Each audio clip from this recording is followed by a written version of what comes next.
Très important. Qui est à l'enquête? Le suspense. Ah, notre cher Hubert, Vas-y, Sylvie. Hubert, notre cher Hubert, qui a été qui était réintégré. Vas-y, Sylvie. rappelé et réintégré bizarrement dès le lendemain de l'affaire, dès la découverte du corps, comme par hasard, il est réintégré et c'est lui qui va enquêter En sur le chef. suicide. Il est enquêteur en chef sur l'histoire. Oui, C'est lui qui est à la exact. manœuvre sur tout. Et il a été réintégré par la main de Dieu.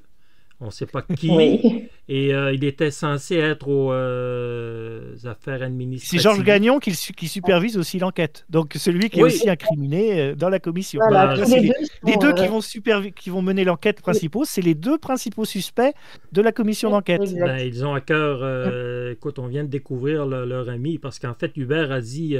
Il se rappelait de rien durant la Oui, commission Lacerte, mais il se rappelait que quand Dupont est décédé, que ça lui avait fait mal au Il était cœur. très dépressif. Oui, que c'était pire que si il avait perdu un de ses frères. Il a dit ah ça. oui, ça c'est incroyable. Ah Ah oui, oui, oui. Ouais. c'est énorme, ça, c'est énorme. Mais ça, Mais quand... alors après, je vais te dire que peut-être que vous, au Québec, eh ben, justement, vous êtes les rois des défenseurs de la présomption d'innocence. Puisque Ce c'est vrai sens, oui, qu'ils n'avaient pas été condamnés. Donc, présomption d'innocence, Oui. innocence. ils ont le droit d'être réintégrés et tout ça. Mais alors, par contre, moi, je veux bien croire ça, à la limite. Bon, c'est vrai qu'ils ne sont pas condamnés. En plus, tu peux faire appel. Enfin, bon, il y a des choses comme ça, même si c'était plutôt. Là, c'était une commission d'enquête administrative. Hein, il n'y avait rien de Ouais, pénal. ouais. Mais par contre, ce qui est complètement presque intolérable et ce qu'on a du mal à comprendre, c'est que des gens qui ont. Louis-Georges Dupont a témoigné contre eux, et quelques semaines après disparition de Louis-Georges Dupont, on confie l'enquête à ceux qui l'auraient pu pointer C'est du les doigt. deux mêmes personnes, Donc ça, voilà, c'est complètement faux. ça c'est complètement lunaire quand même dans l'affaire. Qu'il a été réengagé, je peux le comprendre. Parce qu'en Bah oui. fait, la commission d'enquête a recommandé le congédiement de Hubert et de Dallaire, mais ils n'avaient pas rendu leur rapport final encore, et la ville a peut-être été un peu trop rapide. Ils les ont congédiés, mais il y a une main quelque part Ouais. qui leur a fait comprendre, ben écoutez, le rapport de la commission n'est même pas encore sorti, rendu public, et vous congédiez déjà ces gars-là. Alors peut-être que ça, je peux l'expliquer. C'est pour ça peut-être qu'ils ont été réintégrés. Alors ça, oui. Et il y a quelque chose d'intéressant dans ce que tu dis aussi, c'est que tu vois, tu dis que dans un premier temps, la mairie voulait les congédier. Donc Oui, peut-être que c'est quand même pas la mairie qui les a protégés par la suite. non. Peut-être, ou alors pas toute Voilà, la mairie en tout cas, peut-être certaines personnalités, mais en tout cas, on peut dire qu'au conseil municipal, tout le monde n'était pas pour protéger les policiers véreux, quoi. Exactement. Et tu l'as dit, qu'il soit réengagé, OK, on va le comprendre, on va l'admettre. Mais que lui soit enquêteur en sur chef l'affaire, c'est sur pas. l'affaire, mais c'est seulement ça, là. Mm. Seulement Ouais, c'est ça, là, c'est incroyable. c'est tellement incroyable et inadmissible que c'est assez pour croire que cette affaire-là, dès le début, est polluée, là, et que c'est une enquête bidon. Parce que même, là, je vais aller plus loin, ça n'aurait pas dû être la police municipale de Trois-Rivières qui Ah, je suis d'accord enquête avec sur toi. ça. Non, Il y avait la Sûreté ça du aurait dû. Québec, par exemple, qui aurait Bien pu s'en sûr, charger. la Exact. Sûreté du Québec aurait dû être sur ce cas-là, mais non. C'est Jean-Marie Hubert qui est un des principaux personnages visés par la commission d'enquête, qui est à la manœuvre avec Et, son ami et le Gagnon. jour même, Et et le jour même, Oui, il se permet de dire que c'est un suicide. oui, Et ça, c'est Ouais. transmis directement à la presse. oui, Et il se précipite pour faire un témoignage et avoir le témoignage d'un médecin pour dire que c'est un suicide. Et voilà, et c'est réglé l'histoire. Ouais, oui, et, c'était très rapide. Et les et, conclusions de l'enquête, ça n'a et, pas traîné. C'est invraisemblable. Le rapport du coroner, Sylvie, n'est pas encore sorti. Ça prend du Oui, temps avant de oui, voir. puis la- Ils ont Voilà. déjà statué à un suicide. C'est déjà dans les Oui, journaux. Voilà. Et il y a une lettre Oui, parce d'adieu que- aussi. Hein. On a oublié de dire qu'il y avait une lettre d'adieu aussi dans, Ah oui. dans la On voiture. peut dire aussi que c'est vrai qu'il y a, bah, forcément, il y a beaucoup de liens entre tout le monde. Hein. Qu'on avait dit qu'il y avait du lien entre la police et sans doute la mafia, mais les journalistes aussi, il y a des liens entre la police et les journalistes. Bien Donc, sûr. Oui, oui. voilà, c'est des échanges d'informations. Tu me rends un service, je te rends un service, et ça Ouais. devait être un petit peu comme ça. Alors, Peut-être qu'effectivement, maintenant, on va parler de tout ce qu'on on a retrouvé sur le lieu de la scène de découverte et qui nous semble un peu bizarre. et je vais compléter Non? ce que Sylvie a dit. Oui, oui, on est exactement dans ça. Mais Sylvie a dit que Hubert s'est précipité pour aller chez le médecin, pour avoir un médecin qui attestait qu'il était dépressif. Et un autre truc que Hubert s'est empressé de faire, la lettre d'adieu, il voulait la faire certifier qu'elle était bel et bien de la main de Dupont. De sa main, exactement. Mm. Pourquoi? Pourquoi? À l'intérieur de la voiture, la première chose que l'on constate, il n'y a aucune senteur de cadavre en décomposition. Parce qu'en fait, il y a eu des températures élevées. La température a été très clémente à cette époque-là. Entre le 5 et le 10 novembre, on a eu des températures de 13 degrés Celsius. Alors, la voiture, les fenêtres étaient fermées. Alors, vous vous imaginez la température à l'intérieur de la voiture quand le soleil plombe à travers les fenêtres, là. Et il n'y a aucune senteur. En 5 jours, vous êtes censé avoir des senteurs. Même, je vais même te dire par expérience, au bout d'une journée, tu as déjà des senteurs. Ah oui, c'est des odeurs de corps. Oui, ah oui, ça prend quelques heures. Quelqu'un qui est décédé, moi je l'ai vécu par expérience, quelqu'un qui est décédé, tu arrives dans la chambre après quelques heures et il y a des senteurs. Alors, lui il a passé, selon l'enquête, 5 jours à cet endroit-là. Le corps n'a aucun signe de décomposition et ça ne sent pas dans la voiture. Puis tu as un effet de serre en plus avec les fenêtres fermées, le soleil qui tape sur le pare-brise. Bien sûr. Effectivement, hein, ça chauffe dans la voiture. Hein. Tu sais que moi, cette semaine, là, j'ai eu des températures de moins 30. Et quand j'allais au travers, on avait un beau soleil, et quand j'allais à côté de la fenêtre, ben c'était très chaud. Les rayons du soleil étaient très, très chauds à travers la fenêtre, là. Alors, imagine-toi à 13 degrés Celsius, il a dû faire très chaud dans l'habitacle.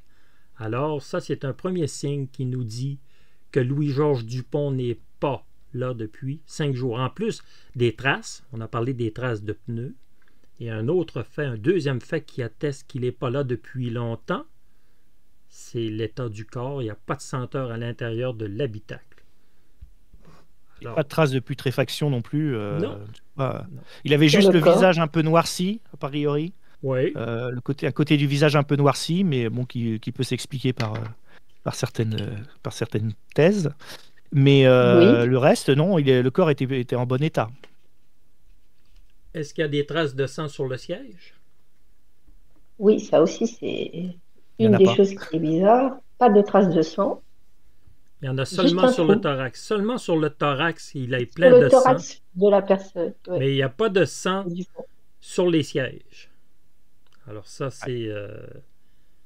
on nous dit que certains rapports, que c'est pas impossible. Oui, c'est pas impossible, mais là, disons qu'il y a tellement de choses dans le décès de M. Dupont qui sont peut-être possibles. Oui, chaque chose pris isolément, c'est possible. Mais tous réunis ensemble, non. Ouais. Non, C'est ce Non. que certains diront, c'est qu'effectivement, il y a beaucoup d'éléments improbables, mais Ouais. qui, bizarrement, chez lui, si on défend la thèse, enfin certains qui défendent la thèse du suicide, eh ben, ça le concerne. Tous ces éléments improbables, on les additionne, et en fait, ça arrive toujours à Louis-Georges Dupont. Hein, exactement. donc, Ouais. parce que c'est vrai que ce qu'on n'a pas dit, c'est que, a priori, pour ceux qui pensent que c'est un suicide, il pense qu'il se serait tiré une balle au niveau du sternum, au niveau du dans le cœur, Ouais. mais une seule balle. Ouais. hein, ce qui fait que et donc une balle qui l'aurait tiré forcément vers l'avant et qui aurait dû aussi perforer la banquette parce qu'on ne l'a pas retrouvée rapidement cette balle. Eh ben, si on l'a retrouvée, Oui. on verra quand on en parlera. Oui, mais Ensuite, on a trouvé la lettre d'adieu. Ses lunettes. C'est un monsieur qui avait des lunettes. Il y a une photo qu'on voit de lui, celle qu'on voit le plus souvent. On le voit sur la photo que ses lunettes sont quand même assez épaisses. C'est un type qui ne pouvait pas conduire sans ses lunettes. Ses je pense lunettes qu'il ne sont myope, pas sans là. doute. Ses lunettes ne sont pas là. Son Ouais, carnet il de est Neuves en notes. plus, disparu. des lunettes neuves qu'il aurait eues et qu'on Ouais, n'a jamais retrouvées. Ouais. son carnet de notes. Net a disparu aussi. Et ça, c'est précieux pour un enquêteur. Son carnet de notes est toujours avec lui. Son carnet de notes n'est pas là. Pourquoi? Pourquoi qu'il n'est pas là? Ben, il y avait sûrement des trucs qu'il avait écrits qui pouvaient être incriminants. Je ne sais pas. Mais c'est des Moi, trucs j'ai qui lu sont pas là. que Jean-Marie Hubert aurait pu s'en saisir et que bizarrement, on l'a pu retrouver par la suite. Ben non, ben, comme par hasard. Encore un hasard. Quand on sort M. Dupont de la voiture, bon, encore là, on va nous dire que ça dépend de la température, que ça dépend de beaucoup de facteurs. La raideur cadavérique est là. Ils ont été obligés de forcer le cadavre pour être capables de le mettre à plat sur la civière. Ouais. Bon, alors parle-moi de raideur cadavérique. Alors, a priori, la raideur cadavérique, elle s'installe quelques heures après le décès, mais elle dure au maximum environ 48 heures. Donc là, si on reprend à partir du 5, s'il s'était suicidé le 5, Ouais. c'est difficile qu'il y ait une rigidité cadavérique qu'on le retrouve le 10. Et puisqu'à priori, ensuite, après la raideur cadavérique, le corps, il s'assouplit à nouveau. Ouais. Et là, on rentre plutôt dans un rythme, dans un système de putréfaction. Ce qu'on n'a Donc, pas du tout retrouvé. ce qu'on n'a pas Et comme tu as retrouvé. dit tout à l'heure, en plus avec la température qui régnait, bon, c'était au mois de novembre, il faisait pas de chaud à l'extérieur, mais dans la voiture, la température était suffisante pour qu'il y ait un rythme plutôt classique qui ait lieu, un rythme de destruction du corps qui ait lieu avec la putréfaction. Et là, 5 jours après, c'est comme si en fait, il était mort quelques heures auparavant, en fait, une journée maximum auparavant, d'après les constatations qu'on a pu faire à l'époque. Et ce qui est un peu étonnant, c'est que ça, on retrouve nulle part dans les commissions d'enquête les différentes commissions d'enquête qui ont lieu. Et ça n'a interrogé personne. Et on a quand même eu des températures de 13 degrés. C'est quand même... Ah oui, c'est pas une température négative, hein, c'est pas une chambre froide. Hein. Non, 13 degrés, c'est quand même confortable là, à l'extérieur, 13 degrés. Alors imagine-toi à travers les vitres là, de la voiture. C'est une très grosse chaleur à l'intérieur de l'habitacle. J'en suis persuadé. Ouais, 13 degrés, ouais. Ah oui, si tu as du soleil, tu montes à 18. Oui. Facile. Et là encore, ceux qui vont défendre la thèse du suicide, ils vont dire que dans des cas exceptionnels, ça peut arriver que là, il y a encore une rigidité cadavérique au bout de 3 à 4 jours. Mais vous voyez, on rajoute encore, tous les cas exceptionnels sont arrivés à Louis-Georges Dupont pour que ça puisse défendre la thèse du suicide. On est rendu à 5 jours. Là. 5 Ouais, jours. c'est quand même beaucoup. Bon. Alors ça ne colle pas dans l'histoire. Ils ont été obligés de le déplier. Et ça, le photographe Baudouin en a témoigné. Et Baudouin, on peut tout de suite dire aussi que Baudouin a vu un truc. Il a vu un trou à la hauteur de l'épaule gauche. Il n'est pas capable de dire exactement c'est quoi, parce qu'il n'a pas pu ouvrir la porte. Et puis, mais il y a un trou à la hauteur de l'épaule gauche. Ça ressemble à une brûlure. Et plus tard, les parents de Louis-Georges Dupont vont voir un truc aussi qui va confirmer que ce trou-là, c'est pas anodin. Bon, alors, on y reviendra. Bon. Ensuite... Et là, on fait le tour des constatations. Donc on fait le tour des constatations. On va approfondir un petit peu plus tout à l'heure. Oui. Bon, alors on a amené Louis-Georges Dupont Jean-Marie Hubert est sur l'enquête, comme on a dit. Il a été remis en service, il est sur l'enquête. Il va très rapidement, on parle d'un suicide. Il fait expertiser la lettre d'adieu. Il va chercher un billet de médecin, comme Sylvie nous l'a souligné. Bon, maintenant, c'est déjà dans les journaux que Louis-Georges Dupont s'est suicidé. On lui trouve des problèmes d'argent avec son associé Jacques Gendron, parce qu'en fait, M. Dupont était en affaires avec un monsieur Jacques Gendron. Ce sont une association qui avait pris fin durant le mois de septembre, au milieu de septembre. Et comme par hasard, Jean-Marie Hubert, lui, il est au courant de la situation financière de Louis-Georges Dupont. Et son collègue. Ben, ce ne sont pas des grands amis, là. C'est clair que ce ne sont pas des grands amis. Mais oui, on lui a trouvé des problèmes d'argent. Et l'enquête et les enfants disent très bien qu'il n'était pas riche. Peut-être qu'il avait perdu de l'argent là, dans son histoire avec Jacques Gendron. Ça, je ne le sais pas. Mais il avait mis fin à son association avec Jacques Gendron. Il n'y avait pas de dispute entre les deux.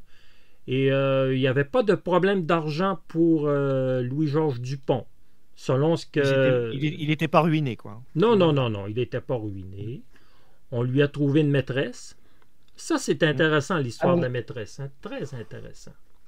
En fait, la maîtresse, Hubert a dit qu'il avait recherché à un moment donné Louis-Georges Dupont à Montréal, parce que Dupont avait une maîtresse à Montréal. Et cette femme-là aurait été rencontrée. Même Claude Poirier a dit que cette femme-là existait. Bon, elle affirme qu'elle a été la maîtresse de Dupont qui se rendait de temps à autre à Montréal aux 2-3 semaines parfois le week-end. Moi, je vais vous avouer franchement que l'histoire de la maîtresse, j'y crois pas. Et ça, pourquoi, on va me dire, oui, mais pourquoi tu y crois pas? Ben, moi, j'y crois pas, l'histoire de la maîtresse. Je vais vous dire pourquoi. Les enfants Dupont, là, ils étaient là, eux. Ils ont vu leur père. Ils ont témoigné que leur père était toujours à la maison. Il travaillait constamment sur sa maison. C'est un homme, écoute, c'est pas parce qu'ils ont rencontré une femme à Montréal qui prétend qu'elle était la maîtresse de Louis-Georges Dupont qu'il faut la croire, cette femme-là. Là. Moi, j'ai beaucoup de peine à croire cette histoire-là. Je dis pas que c'est impossible, par contre. Là. Louis-Georges Dupont était un homme. Je veux pas non plus le mettre sur un piédestal. Mais avec tout ce que j'ai entendu des enfants, c'était un homme religieux, fallait aller à la messe le dimanche. Vous voyez, c'est un homme qui se racontait pas, qui était discret. Moi, je vais vous avouer que l'histoire de la maîtresse, là, beaucoup de mal. J'ai beaucoup de mal avec ça, mais je peux pas dire que c'est pas vrai, mais j'ai du mal. Mais a priori, ça aurait été quand même confirmé d'après ce que j'ai vu donc avec la commission Lacerte-la-Montagne, on va en parler tout à l'heure, que effectivement cette histoire de maîtresse, c'était pas complètement, c'était pas du fake en 96. Mais moi, j'allais aborder ce point-là dans la partie sur l'avocat du diable, parce que par rapport à Jean-Marie Hubert, donc celui qui mène l'enquête, et on a parlé de Jean-Marie Hubert qui avait des gros trous de mémoire. Il se rappelle pas de grand-chose. Il se rappelle. Mais bizarrement, mais ça, il se rappelle. Il se rappelle qu'avec, il est parti le 7 novembre 69.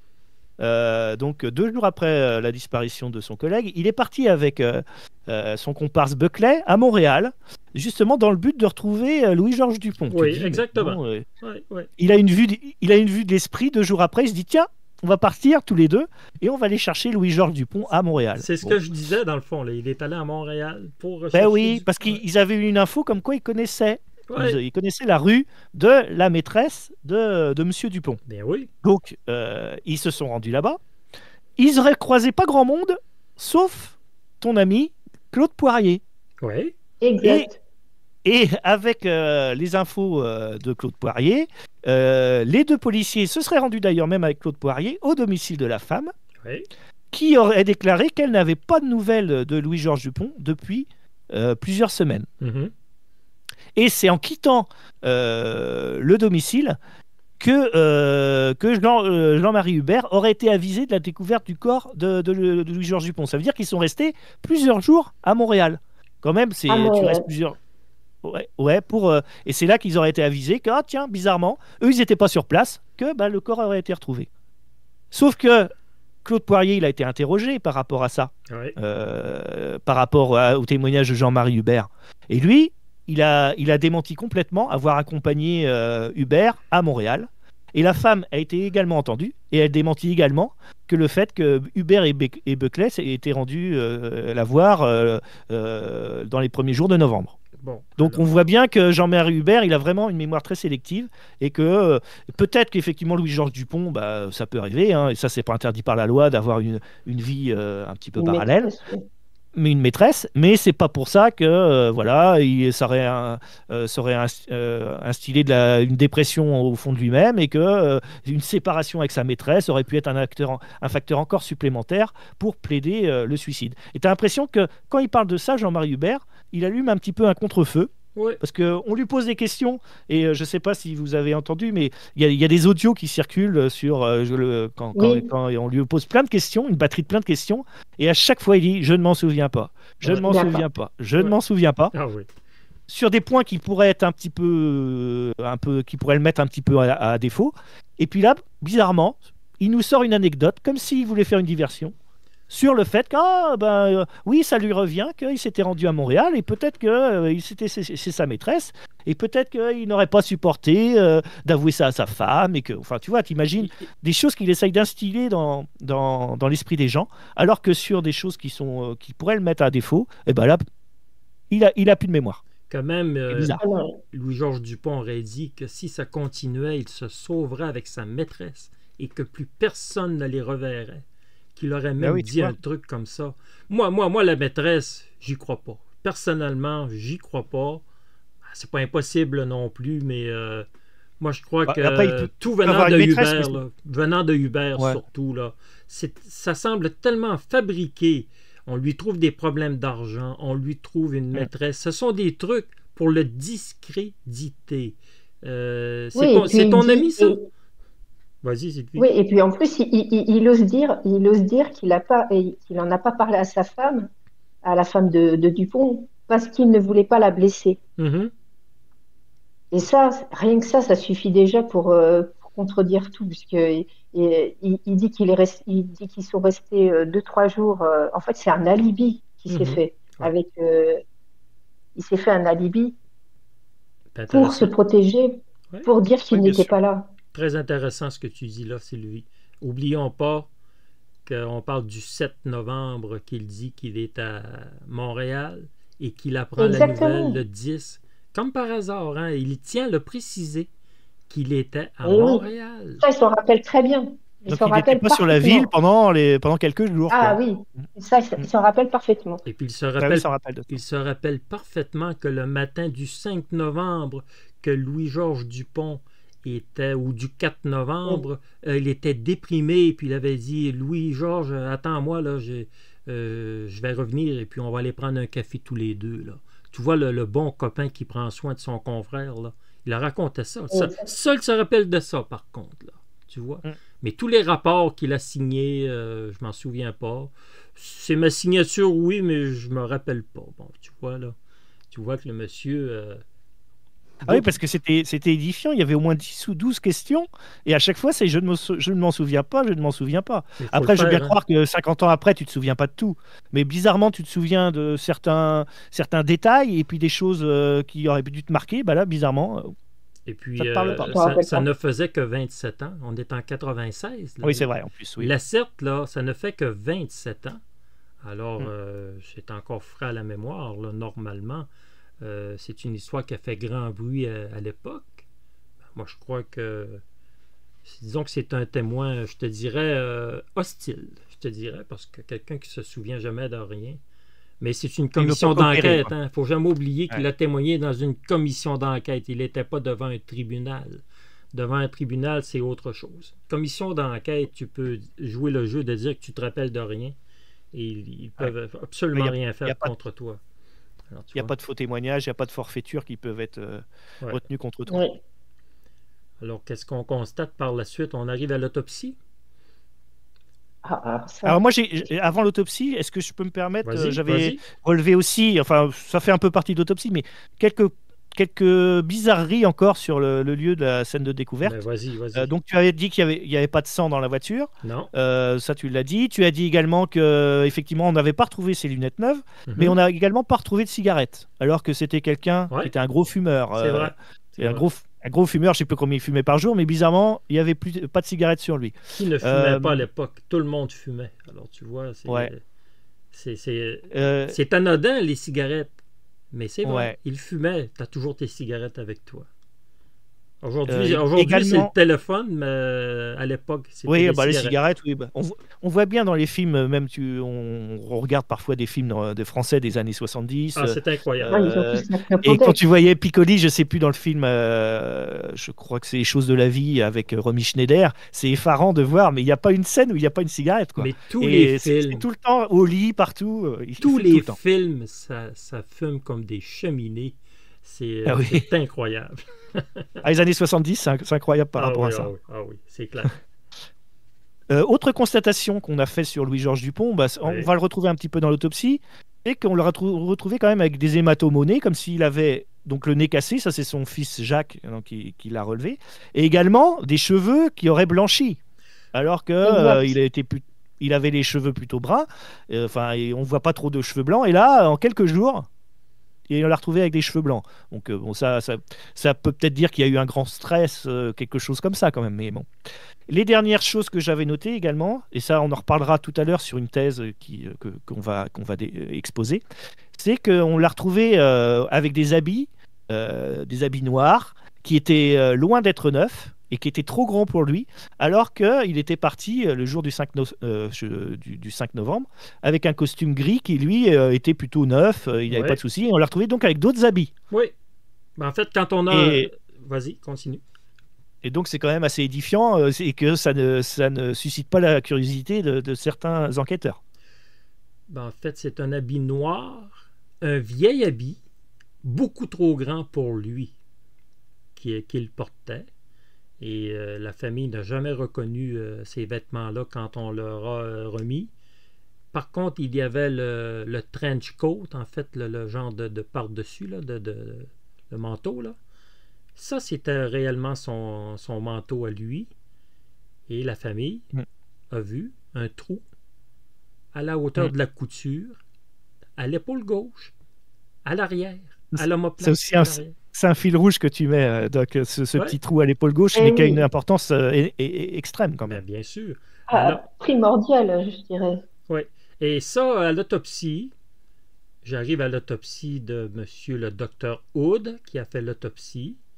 Il ne fait jamais mention de ça. On ne parle pas de résidus de poudre non plus. Hein. Ça, c'est important aussi. Là. Mm. Si Louis-Georges Dupont s'est suicidé, il devrait avoir du résidu de poudre sur les mains. On a procédé à aucun examen. Normalement, ça aurait dû être fait sur les lieux même, je crois, où on a découvert Louis-Georges Dupont. Il n'y a pas de résidu de poudre. Le docteur Hood ne fait pas mention de ça.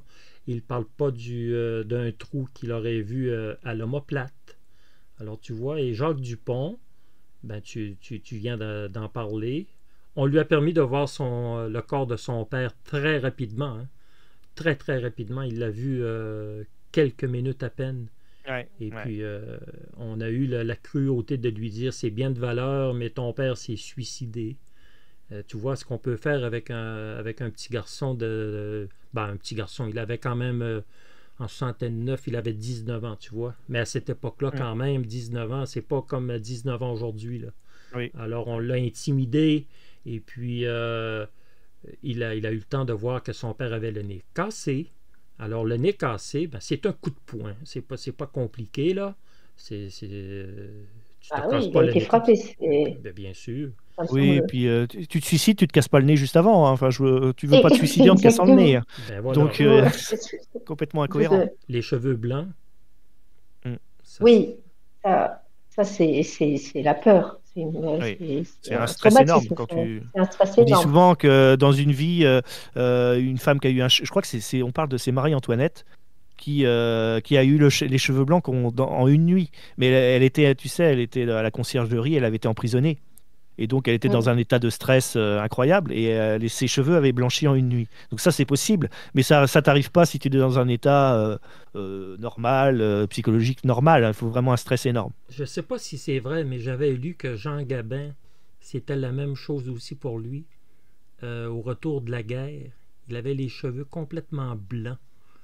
Mais Ah, c'est possible, ça. c'est Mm. possible aussi. Il me semble que j'ai déjà lu un truc sur lui, que la peur lui avait blanchi les cheveux. Mais là, je ne veux quand même pas aller trop loin. Mais de toute façon, le phénomène, c'est vrai. Une peur immense peut te Il faut, créer voilà. des Faut trucs. qu'il y ait une rupture émotionnelle très forte pour que ça suscite ça, je pense. Exactement. Alors, Dr. Wood, qui en fait n'est pas un vrai pathologiste, hein. Il a fait l'autopsie. On se rend compte que c'est une autopsie qui est quand même très sommaire. On va en reparler plus loin. Voire même faite à la va-vite, Exactement. Et sans même. vas-y. Et pas de photos, surtout. Ben voilà, Une autopsie j'étais sans pour photo. aborder la question des photos. Et ça, en Une fait, autopsie sans photo. ben oui, il y a des photos. Il y a des photos. Incroyable. Il y en a 4. Oui, mais pas normal. Il y a 4 Des photos. photos qui sont ridicules pour une autopsie classique. Des photos triées Où sur tu le as volet, une- quoi. Des photos qui doivent Ah, qui voilà, c'est correspondent ça. à ce qu'il faut. Ben, en fait, normalement, il y a eu 24 clichés qui ont été pris, mais on se rend compte. Parce qu'en fait, l'histoire, là, je vais faire une petite aparté. Les enfants, eux, à l'époque, en 69, t'as Jacques qui a 19 ans, et les autres enfants sont beaucoup plus jeunes. Robert doit avoir environ 13-14 ans. S'il nous écoute, je le salue. Et puis, Oui, parce qu'on ne l'a pas dit, mais Jacques nous a quittés. Jacques nous a quittés à l'été Oui. 2023. Et, Voilà. Et donc il reste plus que Robert quasiment pour mener le combat. Enfin, c'est celui qui est en Oui. tête de proue, quoi. Exactement. Alors, ce qu'il ne faut pas oublier, c'est que les enfants à l'époque, en 69, étaient jeunes. Et ils ont cru à cette histoire-là, malgré qu'il y avait des choses incompréhensibles. On parle du manteau, mais il y avait les rapports de police. Ils ont presque avalé cette histoire-là pendant longtemps. Mais c'est à partir de seulement 1987 que les frères Dupont ont été au fait de certaines choses et qu'ils ont appris que là, la mort de leur père, ça ne concordait pas. Et c'est quand... litigieuse. Exactement. Et en 1987, Jacques Dupont s'est rendu à Montréal pour rencontrer le docteur Hood. Pour ça, là, on parlait des photos. Là. Et il se rend compte qu'il y a 4 photos. Normalement, le photographe avait 24 clichés à prendre. Il en aurait raté 20 parce que, encore un truc qui est possible.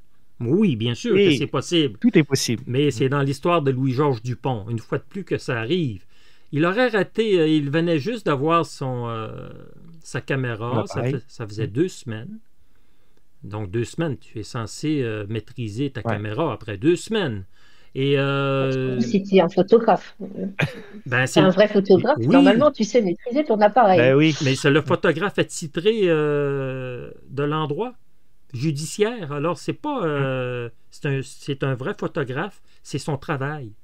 Et il a raté 20 clichés sur 24. Alors tu sais bien que les frères Dupont sont persuadés que ces clichés-là existent. Mais on en a... Ils doivent être et on n'a pas de photos.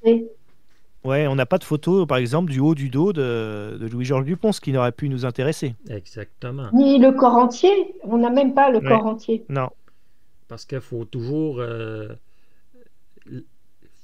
penser à la plaie d'entrée et à la plaie de sortie. Et c'est lors de cette rencontre-là que Jacques Dupont s'est rendu compte que la plaie il a vu une photo pour l'omoplate et pour lui, c'était une plaie d'entrée. Et encore une fois, on va se faire dire, oui, mais vous n'êtes pas des spécialistes. Non, on n'est pas des spécialistes, mais il est connu qu'une plaie d'entrée est beaucoup plus petite qu'une plaie de sortie parce qu'en fait, la balle, quand elle pénètre dans un petit trou et elle fait des dégâts à l'intérieur. Et quand elle ressort... Elle pousse la chair. Ouais. Quand elle ressort, ben c'est là qu'on peut s'imaginer que la plaie d'entrée est où le dégât, le plus gros dégât se trouve, mais non, c'est le contraire. Une plaie d'entrée est petite. Je crois que sur la plaie d'entrée aussi, tu as une petite auréole, tu sais, juste autour de la plaie, tu as une petite auréole avec une coloration différente. Ouais. Et a priori, effectivement, c'était plus dans le dos que sur le sternum, quoi, sur le côté avant du corps. Et quand on voit les photos de M. Dupont, la chemise est complètement imbibée de sang à l'avant. Là. Alors ça, c'est un... Normalement, la plaie au thorax est 2 fois plus grosse que celle dans le dos. Alors, ça veut dire que la plaie de sortie, on peut suspecter que la plaie de sortie est à l'avant et la chemise de M. Dupont est imbibée de sang là, complètement. Là. Alors ça, c'est quand Jacques Dupont a pris conscience de ça, en ces mots, il l'a dit, je les ai plus jamais lâchés après ça. Et il avait parfaitement raison. En plus, il se rend compte que l'inspection de la voiture... on n'a fait aucune inspection approfondie de la voiture. Ça, c'est tout des trucs qu'ils n'avaient pas conscience en 1969. Là. Tu vois, ils étaient trop jeunes. Il y a eu des manquements à tous les niveaux. Hein. L'autopsie, effectivement, il n'y a aucune étude sur le sang, sur les lividités, pas d'études. La rigidité cadavérique, on met ça sous cloche. Voilà. Les empreintes, il n'y a pas d'empreintes, il n'y a pas trop de photos, pas de photos de la banquette. C'est fait à la va-vite. Alors ils vont te dire, oui, mais comme on pensait que c'était un suicide, on n'a pas fait un rapport, on a fait un rapport rapide. Oui, on a fait un rapport circonstancié, ça n'existe pas. Ouais, parce que le premier rapport, c'est pour des affaires simples. Alors ils vont dire ils ont jugé que c'était une affaire simple. Donc, en fait, c'est une synthèse de manquements, en fait, parce qu'il n'y a pas grand-chose dans le premier. Mais après, ils ont quand même fait un second rapport, qui est normalement réservé pour des affaires plus complexes. Donc, ça veut dire que le suicide, ça tenait pas tant que ça. Voilà, c'est ça. Donc, je fais une petite aparté. Vas-y. Est-ce qu'on n'a pas parlé du thanatologue qui a recousu le corps de Dupont? Oui. Et il a recousu un trou qui était au niveau de l'omoplate. Oui. Mais en fait, le thanatologue, il l'a vu, Sylvie, oui. Ça, c'est vrai qu'il l'a vu et c'est important. Ça conforte la thèse que... parce qu'en fait, il y a ce trou, il a bien existé. Il y avait une plaie. Oui, il a bien existé parce que, en fait, l'enquête, au début, nous dit qu'il y a une entrée dans le dos plus bas. Hein. C'est pas... On parle pas de l'omoplate, là. On parle pas de l'omoplate. Non. C'est au niveau des reins, je crois. Hein. Oui, alors... Et lui, le thanatologue, on peut pas le blâmer. C'est pas son travail, là, de dire, écoute... lui, en fait... Lui, il a recousu le corps. Voilà, il a fait son travail. Son nom, c'est Julien Philibert, je crois. Et oui. Puis, il a fait l'embaumement. Et donc, il a remarqué, mais il a dit après... Donc il a vu quelque chose à côté de l'omoplate, mais qu'il avait... Alors tu vois, c'est un peu tendancieux. Il dit qu'il n'a pas trop regardé, et il était en train de désinfecter, mais il dit sans dire en fait. Donc c'est ça. C'est un peu tendancieux. Peut-être qu'il veut dire des choses, mais en même temps il va pas au bout parce que il a peur de ce qui... Voilà, c'est la même chose pour Baudouin. C'est la même chose pour Baudouin, le photographe, qui était beaucoup plus affirmatif les premières années et qui l'est beaucoup moins en 96. Tu vois, il y a des gens qui... c'est des impressions qu'on a, mais il y a des gens qui étaient moins affirmatifs avec le temps. Alors, pourquoi tu es moins affirmatif, là, tout d'un coup, là? Tu vois Ah non, mais j'imagine pour la famille le calvaire que ça a dû être, comme ça, de gens qui se rétractent plus ou moins, alors que toi tu es convaincu, parce qu'il y a tellement d'éléments qui vont dans le sens que ce n'était pas un suicide, de voir qu'il y a des gens qui ont des témoignages comme ça, un peu ambivalents. Ça devait vraiment être un calvaire. Bon, en sachant qu'ils n'ont pas été en plus totalement du tout épaulés par les enquêtes qui ont eu lieu. On va en parler à la fin des frères Dupont, mais moi j'ai tellement d'empathie pour eux. Puis est-ce qu'ils ont vécu cette famille-là Ils l'ont dit, hein, ils ont ruiné leur vie sur cette histoire-là, là, à dépenser de l'argent et puis face à la machine. Non, puis sans compter qu'en plus, comme c'est un suicide, ils les ont ruinés. Ils ont rien reçu. Ils n'avaient pas le droit aux pensions ni rien. Et non, droit à rien du tout. C'est honteux, honteux. Bon, ensuite, je crois qu'on a fait le tour un peu de l'autopsie. Et là, tu as le coroner Marcel Chartier qui, lui, conclut au suicide. Ça, c'est le rapport du coroner. Et ça fait longtemps qu'on a statué dans les journaux qu'il s'était suicidé. Et encore là, Marcel Chartier, là, le coroner Marcel Chartier, moi, j'ai lu qu'une femme d'un député, et ça, c'est dans le livre que je vais vous lire quelques passages là, plus tard, le livre d'Éric Veillette. La femme d'un député, que moi je connais, là, je l'ai très bien connu à l'époque, qui est décédé aujourd'hui, la femme avait dit que Marcel Chartier, c'était un voyou de la pire espèce. Alors, c'est un gars qui était mêlé au milieu criminel. Elle disait que c'était un voyou, que c'était un voleur. Alors, c'est lui qui est le coroner qui est en charge de faire un rapport et qui conclut au suicide. Marcel Chartier. Et tout à l'heure, je vous lirai... C'est bien pratique. Ben oui, encore une fois, comme par hasard, c'est dans l'histoire de Louis-Georges Dupont. Et un autre fait, Jean-Marie Hubert qui a écrit une quantité de rapports, il va indiquer que lors du rapport du coroner, il indique sur sa feuille que Georges Marquis, celui qui a découvert Louis-Georges Dupont, que Léo Valois, qui est le beau-frère de Louis-Georges Dupont, André Gingras, André Massicotte, on va en parler plus tard de lui, sont présents à cette réunion-là avec le coroner. Et les frères Dupont disent que c'est complètement faux, que ces personnes-là n'étaient pas là. Il y avait les deux frères, il y avait la mère. Ils se rappellent très bien de qui était présent à cette réunion-là. Et c'est pas vrai. Et c'est signé de la main de Jean-Marie Hubert qui ne se rappelle pas, là. Tu comprends? Non. Il ne se rappelle jamais de qui était présent aux réunions, qui était... Non, ça, jamais. Alors que c'est marqué noir sur blanc et qu'a priori, les personnes qui étaient témoins justement de toutes ces opérations-là ne pouvaient pas être présentes au moment des faits. Donc là aussi, c'est un élément qui montre qu'il y a eu... c'est comme un faux et usage de faux, si tu veux. Ouais. Et puis, il y a la balle, la fameuse balle pour terminer le sujet. Ah, c'est important, oui. Ah oui. On ne trouve pas la balle.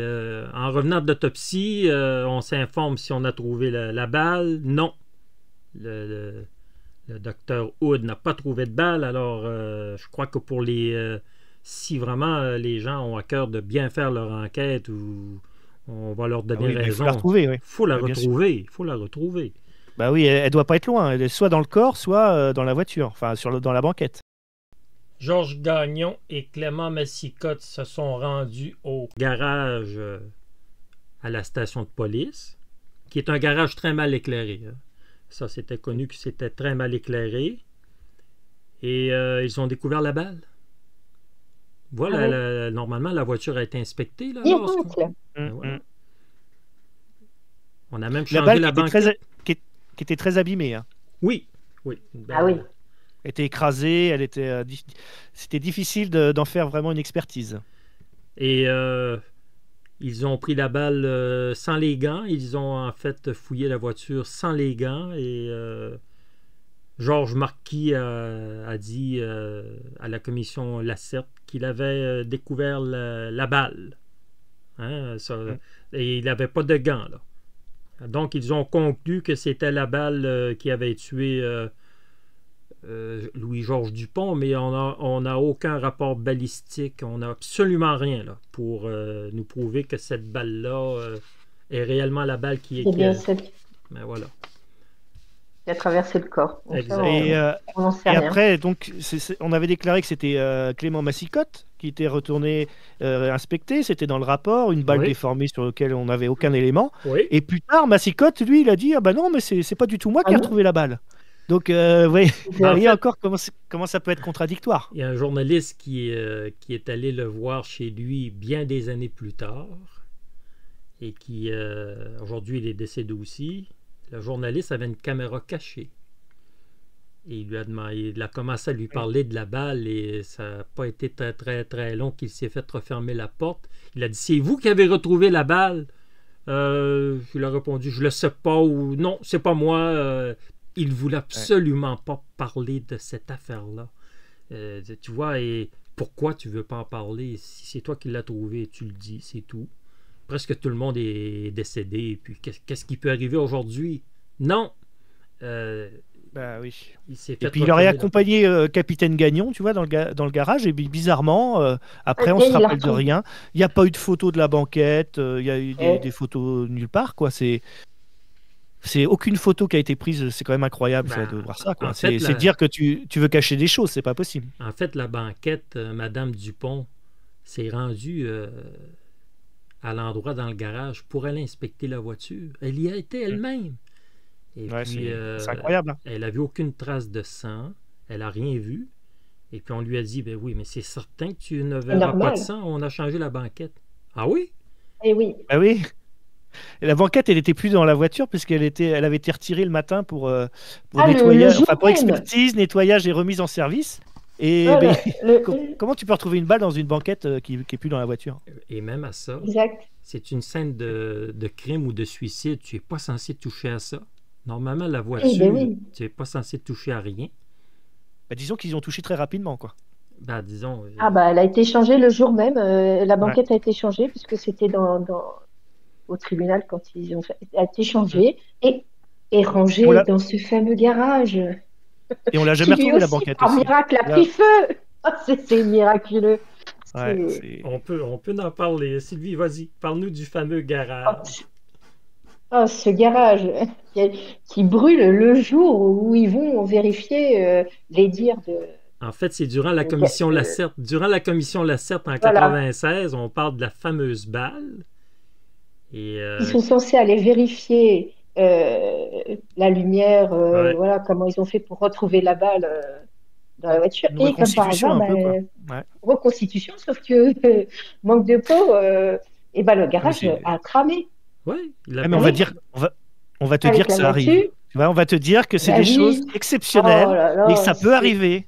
27 et ans plus bien tard. sûr, Il a cramé la bonne oui, année. oui, Hein, la bonne année. ouais, il a cramé juste au moment où il fallait. Non, c'est horrible. Encore un truc possible. Tout est possible. Mais Oui. n'oublions pas que quand on réunit plusieurs choses possibles dans un truc Et qui impossible, arrive toujours bizarrement Ouais, sur ben cette oui, enquête, hein, pas sur une autre enquête. C'est que sur celle-là que ça arrive. exactement. Et mais après, on va te dire que c'est des complotistes, hein. Vous voyez des choses qui n'existent ah ben pas. Mais oui, par bah, contre, bien Jean-Pierre sûr. Corbin, lui, il avait rencontré Massicotte aussi un petit peu plus tard. Et lui, il a avoué, Massicotte lui aurait avoué qu'il n'avait jamais trouvé la balle et que c'était Gagnon qui lui avait donné. Exact. Et il a confirmé ça à des journalistes et il a dit bah, bien sûr qu'il ne savait pas où se trouvait la balle. Il n'y en avait Et pas. voilà. Ils ont- Et donc ça contredit bien sûr le rapport de 69, encore une fois. Exactement. Exactement. Corbin qui est très intéressant. On va lui Ah oui. consacrer un chapitre tout à l'heure. Alors, je crois qu'on a fait le tour de ce sujet-là. Et là, j'arrivais au combat des frères Dupont. En fait, le combat a commencé en 87 pour eux. Alors, si on s'aperçoit qu'en 2023, ça fait 23... Écoute, Ouais, c'est 40, ouais, ça fait plus de 35 ans. Là, 50 ans. quand Parce M. que- Jacques nous a quittés, c'est Ouais. 35 ans de sa vie là, à se battre. Ouais, c'est énorme. Et puis, c'est terrible. Les conséquences, avant d'attaquer le chapitre, il faut expliquer aux amis que la famille a tout perdu. Là. En s'étant suicidé, ben, c'est ce que le rapport de police dit, qu'il s'est suicidé. Madame Dupont a perdu la rente. tu ne donnes pas une rente à un suicidé. Allez comprendre pourquoi, là. Même si la personne se serait suicidée, pourquoi priver... C'est dans les clauses des assurances. Voilà. C'est justement pour pas que quelqu'un, quand tu sais que ça va mal dans la famille, bah tiens, au moins si je me suicide, ou quelqu'un tu sais qui est en fin de vie ou qui a un cancer, il va se suicider pour toucher la pension. Tu me donnes une explication. Mais c'est quand même cruel. La famille a perdu... Madame Dupont ne travaillait pas. Elle avait 3 jeunes enfants à la maison. Il y avait seulement Jacques qui, lui, travaillait. Alors, lui en a moins souffert un peu. Mais ils avaient une belle maison que M. Dupont avait bâtie. Elle a perdu la maison, je crois, 2 ou 3 ans plus tard. Elle a perdu la maison. Elle s'est ramassée... ils l'ont vendue, mais à un prix... je dirais pas un prix dérisoire, mais pas loin quand même. Hein. Ils se sont ramassés dans un endroit très pauvre. Dans un 2e étage, dans un quartier très pauvre. Alors, il a fallu que M. Robert aille travailler. Il était tout jeune. Il a fallu qu'il aille travailler. Les filles ont été travailler aussi.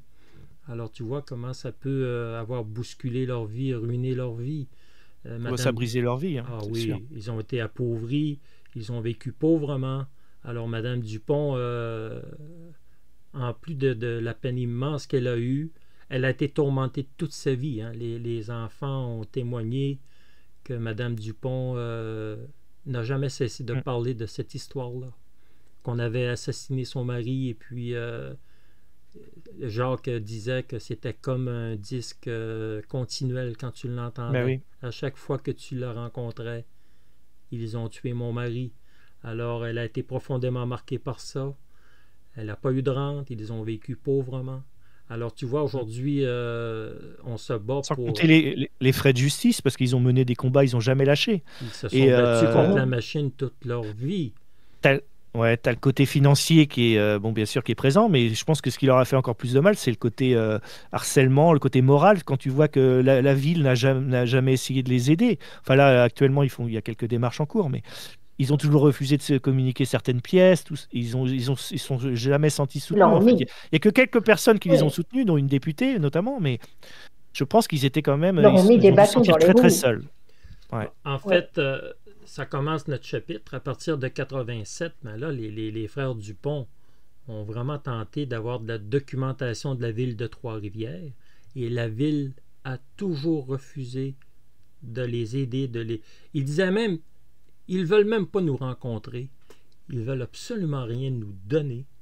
Alors, ils se sont même fait dire... Il y avait obstruction. Continuelle. Il y avait obstruction, c'est évident. Continuelle. Et là, il y a quand même, je te dirais, la première personne là, qui les a aidés, qui a été bienveillant avec eux, mais quand même, lui c'est un juge. Albert Walter, il a regardé la loi et lui, il a statué. Il était de la Cour supérieure. Il a ordonné à la ville de Trois-Rivières de donner des documents aux frères. Les frères avaient le droit, la famille avait le droit de recevoir ces documents-là. Mais jusqu'au juge Walter, ils n'étaient pas capables d'avancer dans cette histoire-là. Ouais. Ensuite, on arrive au juge Saint-Germain, qui, lui, entend les frères. C'est quand même... il a entendu les frères quand même assez rapidement, sur quelques jours.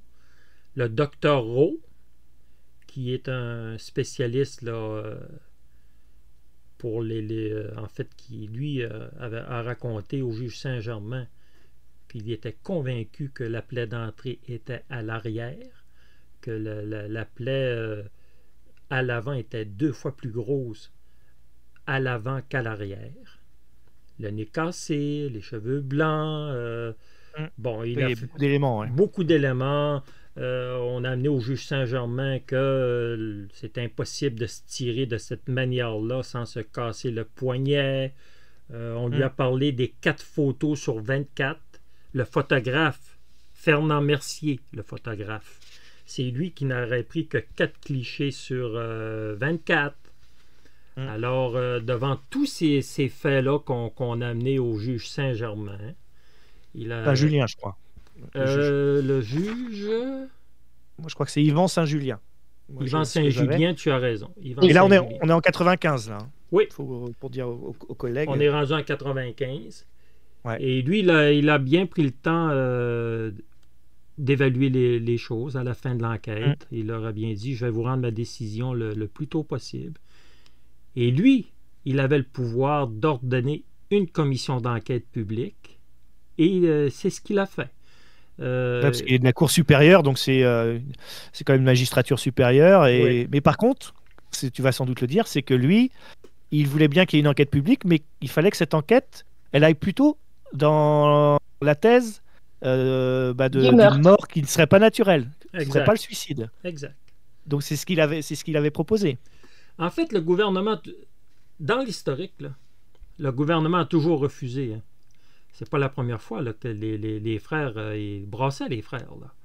Et puis le gouvernement a toujours refusé une enquête publique, mais à partir du moment où un juge de la Cour supérieure ordonne une enquête publique, le ministre de la Justice, là je parle du gouvernement québécois, d'accord? Parce qu'en fait, chez vous, parfois, c'est bien compréhensible, je vais faire une petite aparté là, pour vous expliquer le fonctionnement des gouvernements au Canada. Il y a le gouvernement fédéral. C'est quoi le gouvernement fédéral? C'est présentement Justin Trudeau, le premier ministre, ou c'était dans le passé Brian Mulroney, Stephen Harper. Ça, ce sont les premiers ministres. Du Canada, ce sont eux les premiers ministres, en fait, qui rencontrent les autres chefs d'État. Ce sont le vrai premier ministre, chef d'État.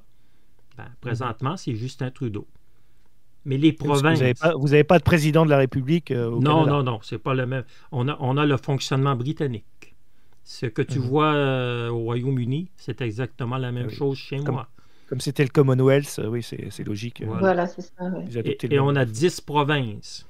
Il y a le Québec, il y a l'Ontario et toutes les provinces de l'Ouest et des Maritimes, l'Alberta, Manitoba, je les nomme pas tous. Chaque province a le même fonctionnement de gouvernement. Elle a un premier ministre avec des députés. Autrement dit, chez moi, j'ai un député fédéral dans ma circonscription et j'ai un député provincial. Donc, le premier ministre du Québec présentement, c'est M. Legault. On a eu René Lévesque, je crois que vous connaissez peut-être, qui a été le premier ministre du Québec, pas du Canada, du Québec. Oui, du Québec. Mais bien souvent, vous mélangez les deux, c'est parfaitement normal. Robert Bourassa était le premier ministre du Québec. Pierre Elliott Trudeau était le premier ministre du Canada, de 69 à 84. Vous voyez? Alors, les provinces ont le même fonctionnement, en fait. Et les provinces sont responsables. Le Québec, eux, ils sont responsables de la santé et de l'éducation. Ça, ce sont les deux secteurs que le fédéral n'a pas un mot à dire. C'est le provincial qui s'occupe de ces deux secteurs-là. Mais par contre, il faut que le fédéral envoie de l'argent aux provinces, parce que l'argent, elle est où? Elle est à Ottawa. Elle n'est pas aux provinces. Alors, tu vois, la bataille, très souvent, là, vous ne nous avez pas donné assez, vous étiez censé nous donner plus d'argent, tu vois. Alors, un peu comme chez nous avec les régions, mais je pense que vous, les provinces, ont encore beaucoup plus de poids que nos régions. Oui, c'est plus gros que... Les provinces ont un poids, mais il restera toujours que le vrai pouvoir, il est à Ottawa. C'est le gouvernement fédéral. Et en fait, ça se compare aux États-Unis beaucoup chez moi. Parce qu'en fait, aux c'est des gouverneurs. C'est des gouverneurs de chaque État. Des gouverneurs, oui. T'as le président des États-Unis, mais le président des États-Unis, chaque État a son gouverneur et le gouverneur a beaucoup de pouvoir que très souvent le président ne peut pas lui imposer. Tu vois, c'est un peu moi, je veux dire, notre système ressemble beaucoup plus aux Américains qu'il peut ressembler au vôtre. Le vôtre est très, très, très différent. Là. Ça, c'est clair. Après, c'est pas la même histoire, c'est normal. Nous, c'est issu d'un héritage jacobin, tu vois bien, où c'est très centralisé à Paris. Et en fait, les départements, les régions, sont là aussi pour administrer un peu le quotidien, mais ont quand même beaucoup moins de pouvoir, quoi. Exactement. Alors, je reviens à notre sujet. Le gouvernement provinciale a toujours refusé une commission d'enquête aux deux frères, mais là, à partir du moment où le juge ordonne une commission d'enquête de la Cour supérieure, ils n'ont pas le choix. Le ministre de la Justice aurait pu contester, mais il a choisi de ne pas contester. D'accord, on va mettre sur pied une commission d'enquête. Et on arrive en 1996, et à cette époque-là, c'est la première fois que la famille se fait dire que... En fait, le juge leur a presque dit qu'ils avaient raison et que ça ressemblait à un meurtre. Peut-être qu'il aurait peut-être dû se priver de dire ça, là. Et donc, ils ont beaucoup espéré, du coup. Ah, ben écoute, oui. Pour eux, c'était la victoire, là. Ils arrivaient enfin au but. Alors, on arrive à la commission Lacerte-Lamontagne. Lacerte, c'est Madame Lacerte. En fait, c'est une dame qui... Céline, je crois son prénom, Céline Lacerte. Qui est toujours vivante aujourd'hui. Et c'est elle qui présidait cette commission-là. Je te laisse un peu en parler, si tu veux en parler. Ah bah alors, après, on l'avait évoqué un petit peu quand j'ai fait la petite intro là. Donc c'est vrai que c'est une commission qui a fait un travail assez remarquable, hein, puisqu'ils ont repris l'enquête de A à Z. Ils ont entendu énormément de personnes. Et c'est lors de cette enquête de cette commission-là que justement, on en a parlé tout à l'heure, il y avait donc la femme de Louis-Georges Dupont avait indiqué que Jean-Marie Hubert était menaçant envers son mari. Il s'est passé beaucoup de choses dans cette commission et beaucoup de gens qui ont été entendus. Et dans la commission également, on a entendu Denis Leclerc. Alors je sais pas, on n'en a pas parlé tout à l'heure, Denis Leclerc, quand on a dit que justement dans la ville de Trois-Rivières, donc dans les années 60-70, c'était une ambiance qui était quand même très particulière, puisque comme on l'a dit, il y avait les milieux mafieux qui se mélangeaient un petit peu avec les intérêts des policiers. Mais dans les années 80, c'était pas beaucoup mieux. Et il y avait un certain Denis Leclerc qui avait été également qui avait été soupçonné justement de frayer avec les milieux mafieux et d'être un policier un petit peu corrompu. Et ce Denis Leclerc-là, il devait, alors je ne sais pas si tu as l'info, oui, mais il devait témoigner justement en 96. Et alors je ne sais pas s'il avait on n'a pas voulu vraiment l'entendre. On n'a pas voulu l'entendre. On l'a pas entendu, je crois. Moi, l'information que j'ai, on n'a pas voulu l'entendre. Bon, Denis Leclerc, on va expliquer pourquoi le nom de Denis Leclerc arrive. On a eu la commission de police en 1969. On parle de la corruption policière. Bon, on ne revient pas, on vous a tout raconté. Mais la commission de 69 et les congédiements de certaines personnes n'ont pas réglé le problème entièrement. Parce qu'en 1982, on revient encore avec une autre commission d'enquête sur la corruption à Trois-Rivières. Et le détective Denis Leclerc est accusé même de tentative de meurtre. Là. C'est quelqu'un qui... Et tu as un certain Lawrence Buckley qui est... Parce que lui, là, il est passé à travers les mailles du filet en 69. Il n'a pas été congédié. Il a continué sa carrière, Lawrence Buckley. En 82, il va perdre son travail, finalement. 13 ans plus tard, Buckley va perdre son travail. Et Denis Leclerc, en 82, a dit « Louis-Georges Dupont a été assassiné » parce que lui, il faisait partie des forces policières en 69. Il était là, Denis Leclerc. Et la commission Lacerte n'a pas voulu l'entendre. Non, je me reprends. La commission de 82 a dit « On n'enquête pas sur le meurtre, sur le suicide ou le meurtre de Louis-Georges Dupont, c'est pas le sujet. » On enquête sur... Tu vois, il s'est fait dire... Louis-Georges Dupont est par l'ordre du jour, on enquête sur la corruption policière à Trois-Rivières, tu vois. Il n'est pas mélangé les deux affaires, quoi. Exactement. L'occasion était belle, là. Mais non. Donc, on n'a pas voulu entendre Denis Leclerc en 82 et il a été évacué de Lacerte-la-Montagne. Et la commission Lacerte-la-Montagne, là, c'est 72 témoignages, ça. Sur 24 jours. Ils ont fait un travail. Tout le monde a reconnu qu'ils avaient fait un très, très, très gros travail. Là. Bon, alors... Il y a surtout une chose qu'ils ont fait qui était peut-être la chose la plus saillante de la commission, c'était, et on va en parler, quand ils ont décidé d'exhumer le corps. Parce qu'il y avait tellement un débat justement sur l'entrée de la balle, la sortie de la balle, est-ce qu'il y a un seul orifice? Il y a la théorie de la seconde balle. Oui. Et ils ont décidé, et c'est assez courageux, d'exhumer le corps pour faire des nouvelles analyses médicales, hein, avec des médecins légistes. Exact. En Donc, fait, et c'est là qu'il y a eu une bataille d'experts. Alors ça, les batailles d'experts, nous qui regardons l'affaire Villemain, on s'en méfie beaucoup parce que les experts, ça part dans tous les sens. à en perdre son latin. Mais en fait, Ça perd son latin. en fait Et là, il y a eu des événements qui se sont passés, qui sont assez incroyables entre les experts, le expert Rowe notamment, qui était plus, lui, qui plaidait la thèse de la théorie de la seconde balle et qui, lui, pensait donc que c'était pas du tout un suicide, et un expert qui était très reconnu, le professeur Baden, qui, lui, est un expert mondialement reconnu, qui, lui, a dit « Ah bah non, pour moi, c'est le suicide ». Alors, je ne sais pas si on va développer ça, parce que c'est assez technique. ben, c'est clair qu'on va développer ça. Parce qu'en fait, on n'a pas ordonné l'exhumation du corps immédiatement. La commission a commencé avec le témoignage de Madame Jeanne d'Arc Dupont. Ensuite, Gaston Vallière, l'ancien conseiller municipal qui était toujours en vie à cette époque-là, est venu témoigner. Ensuite, Clément Massicotte, qui avait accompagné le corps à Montréal. Oui. Ensuite, on a parlé du vieux garage. On en a parlé avec Sylvie tout à l'heure, et qui passe au feu. Il passe au feu en 96. On parle de la banquette. Finalement, on révèle que la banquette a été enlevée dès le 10 novembre. Pas le 11, là. On a découvert le 10. Le jour même. Le jour même. Incroyable, hein? Ben oui. Mais écoute, c'est des gens...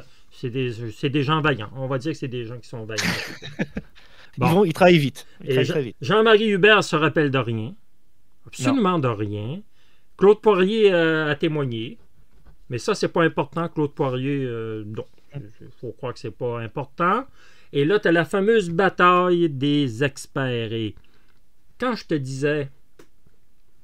Eh bien, c'est pas moi qui le dis. Dans tous les trucs que j'ai vus, que j'ai entendus, les Dupont, c'est pas des riches, là. C'est pas des gens qui ont nagé dans l'argent. Et puis, le docteur Rowe, là, il vient de New York, lui. Et puis, c'est eux qui l'ont payé, là. C'est pas le gouvernement qui a payé le docteur Rowe. Ils se sont vidé leur poche pour payer ce gars-là. Qui avait n'importe qui non plus. Hein, non. Rowe, il est moins connu que professeur Baden, mais c'est quand même une sommité aussi. Mais c'est un expert quand même, oui. Oui. Et c'est lui qui... Tu écoutes ses reportages, quand il parle, tu vois que bon, il connaît quand même un petit peu son métier. Hein. Et c'est lui qui avait finalement convaincu par son témoignage le juge Saint-Julien d'ordonner une commission d'enquête. Parce que on avait dit que son témoignage au Dr Rowe avait été magistral. C'est dans ces mots-là qu'on avait parlé de son témoignage. Alors la famille, eux, avec leurs moyens, là, ils ont payé le Dr Rowe. Et moi, ce que je trouve révoltant dans cette histoire-là, l'argent. Hein. Ils ont mis le paquet pour contredire Rowe. Hein. Ils ont été chercher Michael Baden, qui est renommé aux États-Unis. C'est lui qui il a été dans la cause O.J. Simpson et il est dans plusieurs causes criminelles. C'est une sommité, là. Michael Baden, malgré qu'il demeure très controversé, là. Il a une réputation sulfureuse un peu quand même aussi. Et en plus, on va chercher Cathy Reich. Mais Cathy Reich, pour les amis, c'est elle qui est à l'origine de la série Bones. La fameuse... c'est une anthropologue judiciaire. Anthropologue judiciaire de renommée mondiale. Alors, ils ont mis le paquet et je crois pas que ça a dû coûter beaucoup d'argent là, pour amener ces deux personnes-là. Mais qu'est-ce qu'on ferait pas pour écraser une famille? Qu'est-ce qu'on ferait pas pour écraser une famille? Hein? Bon, ben alors... Et bizarrement, le docteur Reich il a soutenu ce que disait le professeur Baden. Ah, oui. J'ai l'impression que les experts, en fait, c'est en fonction de la personne qui paye ou qui font appel à eux, forcément ils vont aller dans le sens de celui qui paye. Ben, c'est comme les psychologues. C'est ça que je leur reproche un petit peu. C'est comme les psychologues que chaque avocat, le psychologue de la défense a une version et le psychologue des procureurs en a une autre. Tu vois, c'est toujours comme ça. C'est pour ça que moi, je ne croirai jamais les témoignages de ces gens-là. Parce qu'ils vont toujours dans le sens de ceux qui les ont engagés. Bon, alors... Ben voilà. On a fait une bataille juridique entre les deux. On a bataille plein d'entrée, plein de sortie, une balle, deux balles. Bon, ben alors, rendu à un point, Madame Lacerte a ordonné qu'on exhume le corps de Louis-Georges Dupont. Alors, on voulait en fait avoir les os pour Le sternum, ouais. le sternum surtout. Et l'histoire du sternum, je vais te dire, c'est une histoire quand même. Premièrement, la famille a trouvé très difficile de voir leur père être exhumé, et je me mets à leur place. Pas évident, c'est pas facile. Alors, on a exhumé les... Quand même... Oui, parce que le cercueil était dans un état, je ne sais pas si vous avez vu les images, mais c'était assez incroyable. Hein. Écrasé. Ouais. Écrasé, il y avait de la terre qui était liée un petit peu, des racines, enfin c'était... comment ils ont pu retrouver les os après dedans, c'est incroyable. Les vêtements étaient toujours là, hein. Ils ont dit que les vêtements étaient toujours là, pas abîmés. Alors, les vêtements ont quand même protégé les os, je crois parce que... Mais là aussi, ça a été rocambolesque, encore une fois. Ah bah la découverte, oui, c'est la perforation dans le sternum, c'est incroyable. Premièrement, quand on fait les examens, il faut que tous les parties soient présents. Donc, il faut que le docteur Rowe soit présent. Et il faut que Michael Baden soit présent. Et un huissier, Richard Larivière, qui doit être là et qui ne doit pas quitter des yeux le sternum. Parce qu'en fait, on prend des radiographies. Il ne doit pas quitter des yeux les deux spécialistes, en fait. Là. Bon. Alors, on a procédé aux examens. Rowe et Baden ont pris les radios ensemble du sternum. On parle de 16 heures.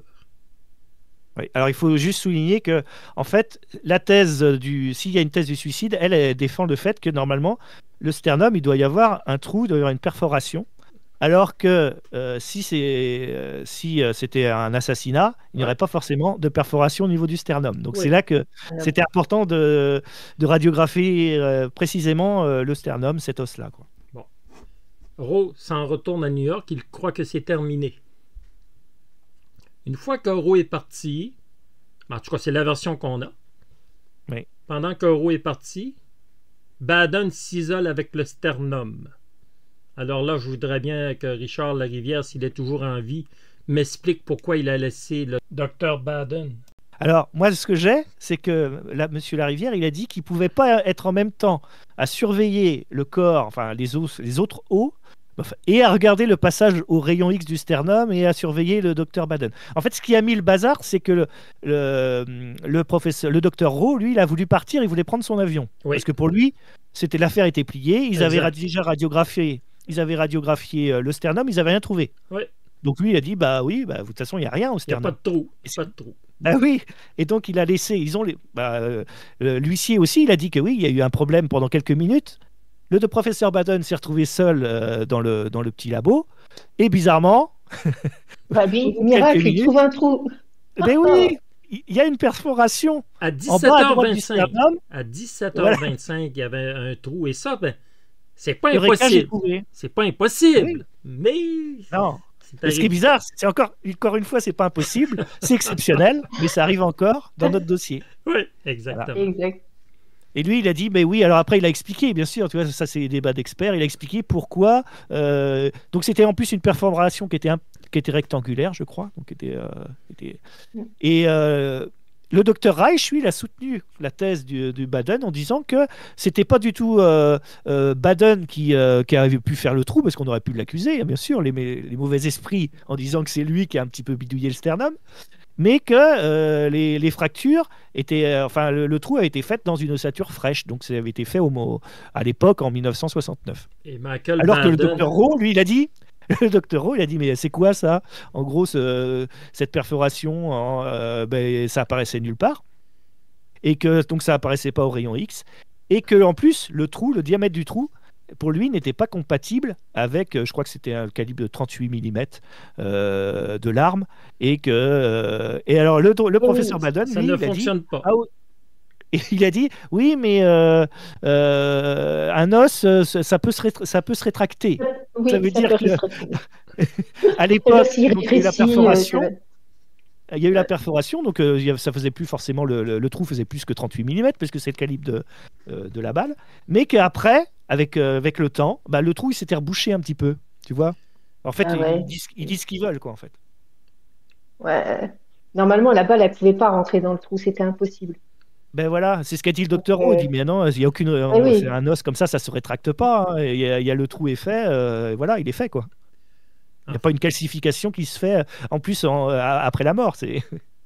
en fait, Bah oui. Baden, Baden a été très loin. Il a affirmé que le sternum pouvait être élastique. Et ça, Rowe et Ah oui, Ferris c'est exceptionnel. et tous les experts ont ri de ça. C'est impossible. Un Bah, c'est sternum n'est peut-être pas exceptionnel, élastique. encore une fois, hein, ça arrive peut-être, Doc, hein, tu sais. Ben, je sais Ouais, pas. ça arrive une fois tous les 10 millions, et puis là, c'est encore dans notre affaire. Ouais, Là, c'est- ouais. En fait, et, faut croire que la commission croyait leurs experts, ils croyaient pas beaucoup Rowe. Qu'est-ce qu'on peut parler ouais. de plus sur le déroulement de la commission? En fait, comme j'ai dit, tu as eu beaucoup de témoins. Tu en as eu 72, je crois.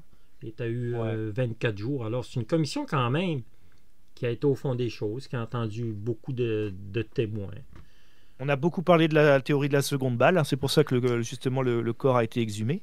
Et je Oui, pense que c'est pour ça que la famille Dupont pensait vraiment que ça allait pencher dans leur sens, hein, parce que pour eux, la théorie de la seconde balle, donc on a parlé de tous les témoins qui avaient vu cette trace donc dans le trench coat, on a parlé du thanatologue oui, qui avait fait l'embonnement, qui donc était également un témoin. Il y avait également un certain Denis Martin, alors c'était un photographe oui, qui était arrivé sur les lieux. Lui aussi, il a dit qu'il avait vu une trace exactement. de la grandeur d'un mégot de cigarette.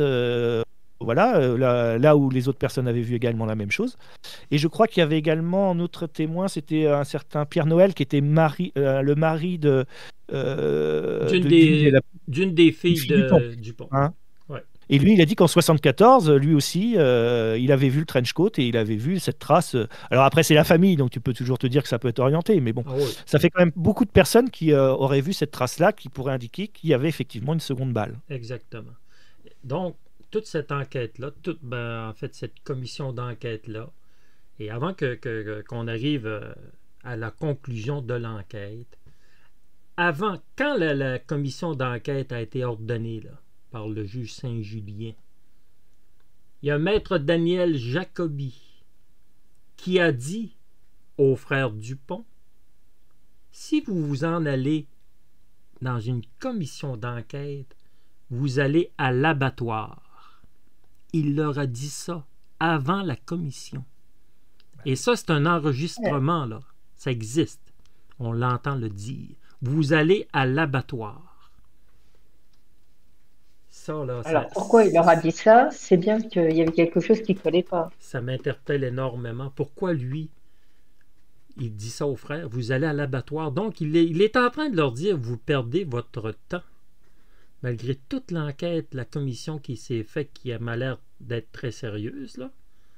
Et lui, il est persuadé que vous perdez votre temps. Malgré tout le dossier que les frères Dupont possèdent, et croyez-moi, ils en possèdent un sous-sol rempli. Ils ont passé leur vie. Hein. C'est des vies entières. Ils ont Ouais, des comme si les documents. conclusions étaient déjà décidées à l'avance, Ouais, que en fait, ouais. ils pouvaient bien Exactement. présenter toutes les preuves qu'ils voulaient. Les conclusions, elles iraient toujours dans le même sens, quoi. Exactement. Alors, on arrive au rapport de Lacerte-la-Montagne et on conclut encore une fois que c'est un suicide. On ne tient Mm. compte d'aucun témoignage qui tend vers le meurtre. Tous les indices qui tendent vers le meurtre, on ne s'occupe pas de ça. On ne croit que Baden. C'est Baden qui dit la vérité. La juge, elle croit parfaitement à la lettre d'adieu. Elle ne croit pas que la possibilité que l'on ait obligé M. Dupont à l'écrire, cette lettre-là. Elle ne croit pas à ça. Alors, est-ce que c'est. Je peux faire une petite aparté, Bien excuse-moi. sûr, Faire une vas-y, petite vas-y, aparté. vas-y. sur la lettre d'adieu, parce qu'on n'a pas dit exactement ce qu'il y avait dedans, parce que la juge ne croit pas que ça pouvait être une lettre forcée ou tout ça. On n'a pas dit que le texte qui était le texte de la lettre d'adieu. Donc je le laisse sous les yeux, donc je vais vous le lire. Oui, je sais ce que tu vas dire, puis c'est intéressant, vas-y. Donc c'est un texte qui est très court, hein, voilà, et ça a été prouvé quand même que c'était de la main de Louis-Georges Dupont. Mais Oui. bon. Donc le texte c'est Jeanne d'Arc, donc c'est le prénom de sa femme. Tu verras l'avocat Yvan Gaudin Mhm. et le notaire Gilles Garceau avec tous les papiers. Je vous aimais tous beaucoup, je vous demande pardon, Louis-Georges. Oui. Et en fait, après, je crois qu'on a constaté que, en fait, je ne sais plus si je crois que c'est l'avocat ou le notaire, je ne sais Je plus. crois que c'est le notaire.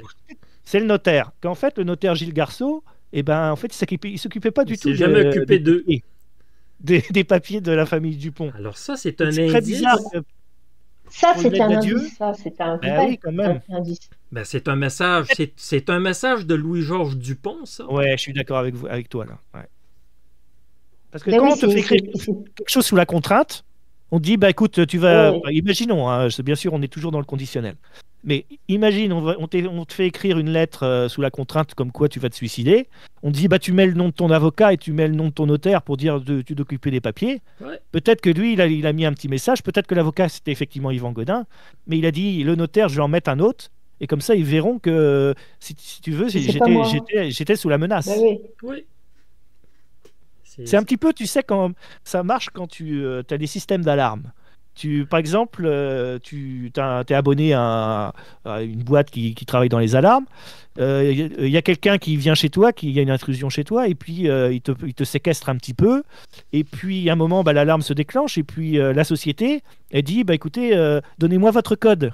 Parce que si tu donnes il y a un code en fait qui existe pour dire que tu es quelqu'un qui est chez toi et tu n'es pas libre de tes gestes. Et donc tu donnes ce code-là et les gens en fait en face, donc le mec, le malfrat qui te séquestre, lui, il se rend pas compte. Par contre, les opérateurs qu'il y a de l'autre côté, ils savent qu'en fait, tu es séquestré chez toi et donc du coup, ils peuvent quand même appeler les forces de l'ordre pour essayer de t'aider. Et là, tu as l'impression que c'est un peu un message pareil.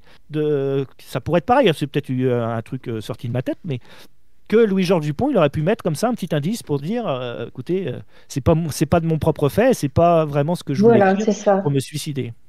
Mais elle Je tient sais pas ce que vous en Exactement, pensez. ouais, ça, Ben, moi, je Si, crois si, moi j'y ai pensé aussi. c'est un indice. C'est un indice que Louis-Georges Dupont a donné. Ça veut dire qu'il a écrit cette lettre-là contre sa volonté. Mais la juge Lacerte Lamontagne croit à cette lettre-là. Et je vais même te dire que moi, je trouve que elle n'a pas manqué de toupet devant la famille. Là. Parce que oui. c'est blessant ce qu'elle a dit. Là. Elle a dit qu'il consultait des médecins, qu'il était dépressif, qu'il avait une mauvaise situation financière. Ils ont parlé de la fameuse maîtresse aussi qui existait. Alors tu vois. Les conclusions sont dures. Hein. Ouais, ah oui, ah oui. Et puis tu sais, Hubert est un témoin complètement qui n'a aucune crédibilité. Bien sûr. Il a même été mis devant le fait. Quand il a parlé qu'il a passé plusieurs journées à Montréal là, à la recherche de son ami. Il a menti ouvertement. L'avocat, il s'est fait avoir. Là, dans son témoignage, il a continuellement dit qu'il ne se souvenait pas. Mais sur ce point-là, il aurait dû dire qu'il se souvenait de rien non plus parce que l'avocat lui a dit il n'y a aucun rapport d'activité sur votre séjour à Montréal entre le 5 et le 10 novembre, monsieur Hubert. Pouvez-vous m'expliquer pourquoi?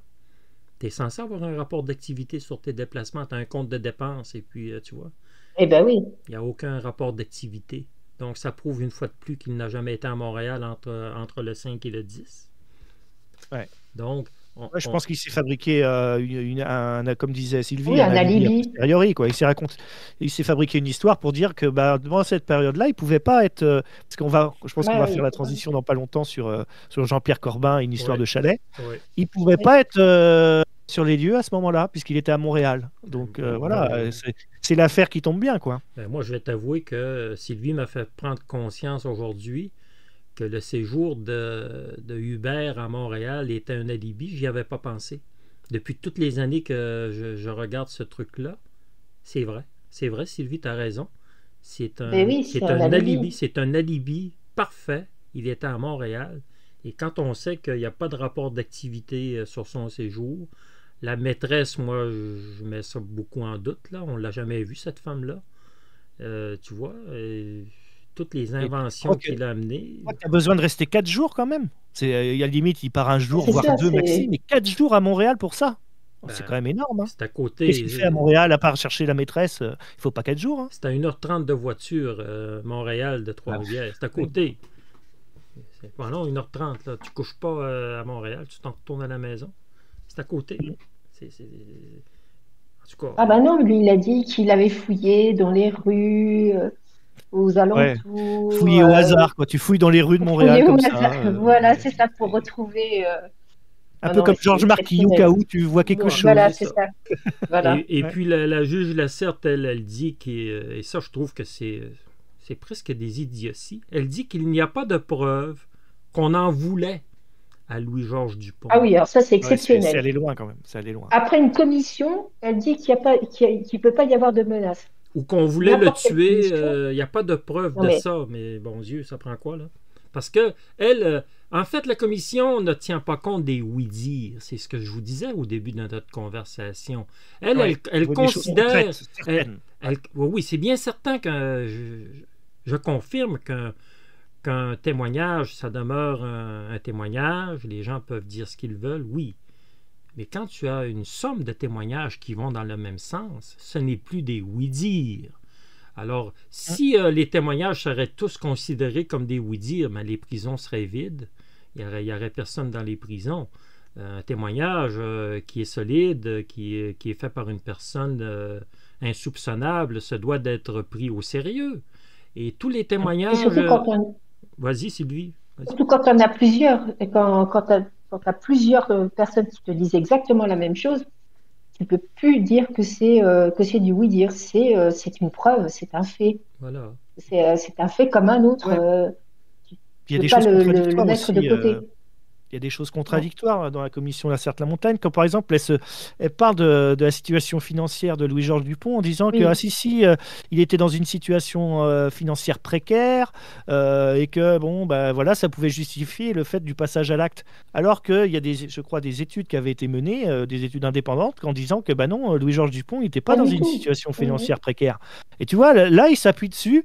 Alors, je ne sais pas sur quoi. Et là, du coup, on a l'impression qu'il se base sur des ragots plutôt que sur des faits vraiment concrets. Exact. C'est ça qui est un petit peu gênant, quoi. Quand ça fait leur affaire, le oui-dire, ils vont le prendre. Ça, on le prend. Oui. Et puis, normalement, le juge de Saint-Julien, il avait indiqué que, normalement, cette commission-là aurait dû aller dans le sens, ne pas se baser sur le suicide, mais aller dans l'autre sens. C'est ce qu'il avait indiqué dans ses préconisations. Et là, non, la commission Lacerte-Lamontagne, elle s'est assise dessus. Alors, je crois qu'elle a fait un travail, effectivement, elle a auditionné les témoins, peut-être de façon neutre, je veux bien le croire, mais quand tu vois les conclusions, le travail qui a été fait, et les conclusions qui vont que dans un sens, ça peut t'interroger quand même. Effectivement, est-ce que les dés n'étaient pas pipés dès le départ? Et puis, dès le départ. Elle admet que l'enquête de 69 a été mal faite et que tu vois qu'il y a plein de trucs qui ne fonctionnent pas dans cette enquête-là. Elle admet, mais malgré tout, rien ne prouve qu'on en voulait à M. Dupont ou qu'on voulait le tuer. Ouais.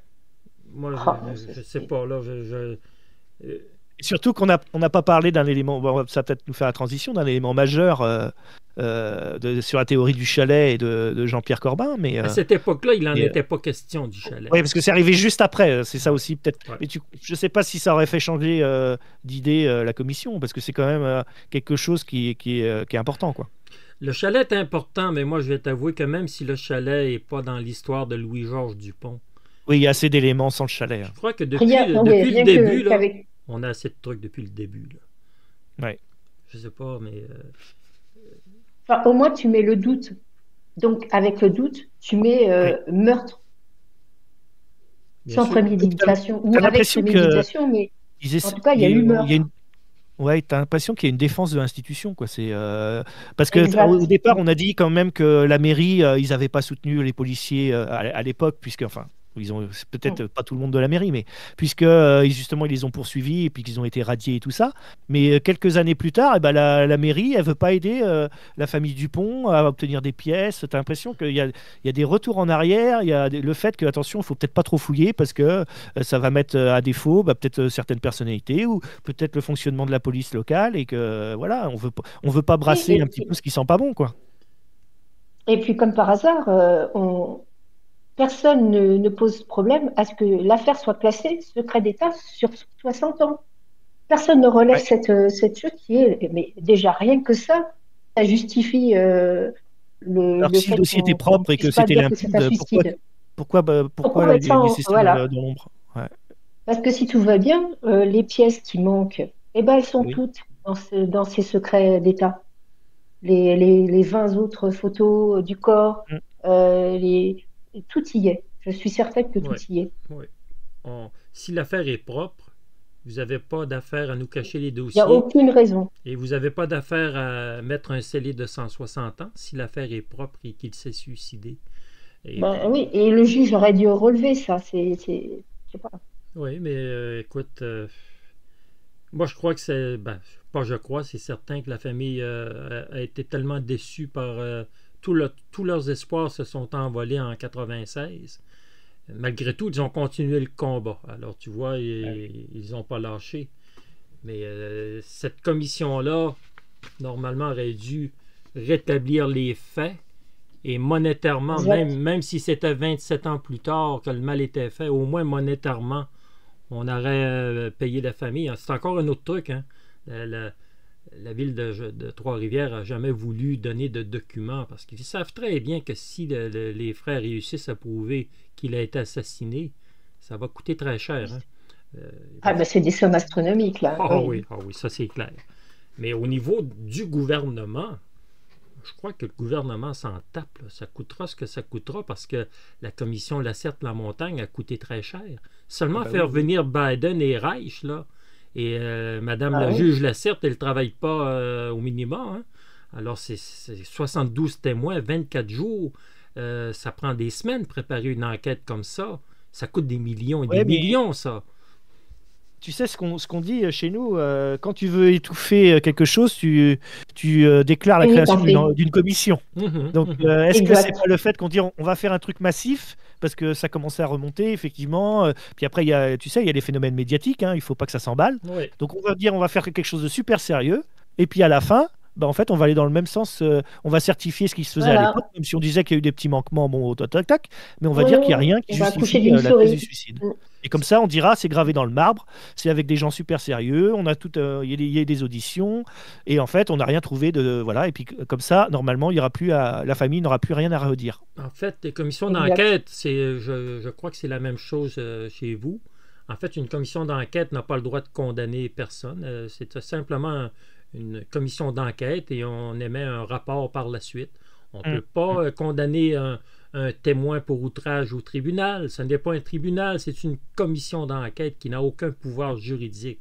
Alors, je crois que c'est la même chose chez vous, ça? Est-ce que c'est comme ça? Ouais. Oui, oui. Et après, Oui. La seule chose, c'est et que puis tu peux être après, condamné à des amendes si tu mens. Enfin, voilà. Quoi de voilà. mieux qu'une commission d'enquête, comme tu viens de Mais nous bien le sûr. préciser, pour étouffer l'affaire et satisfaire tout le monde. Mais gars, regarde ce que ça leur a donné. Ils se sont ruinés encore une fois à payer, puis ils se ramassent devant rien. Alors, tu vois. Alors, à partir de 96, je crois qu'on a pas mal fait le tour de la